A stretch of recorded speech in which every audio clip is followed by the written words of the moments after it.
¿Qué tal, gente? ¿Cómo les va? Bueno, espero que muy bien. Espero que estén promediando un excelente jueves.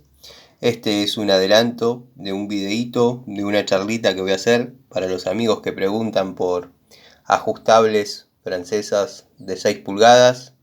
Bueno, vamos a hacer una descripción, una toma de contacto de las Metz, las Robust, las Stanley, las Bremen, las Bullet, marca Total, en fin, una descripción de cada una de ellas, dado que he hecho videos de las de 12, de las de 15, de las de 10, de las de 8, pero me olvidé, o no me olvidé, pero bueno, quizás faltó el video de las pigmeitas, así que vamos a hacer en 6 pulgadas y seguramente hablaremos en algún momento de las de 4.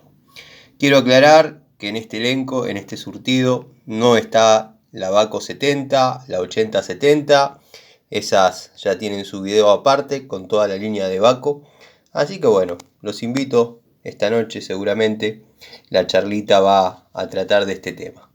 Sin olvidarnos de una de las mejores francesas ajustables que a mi juicio marcó una época.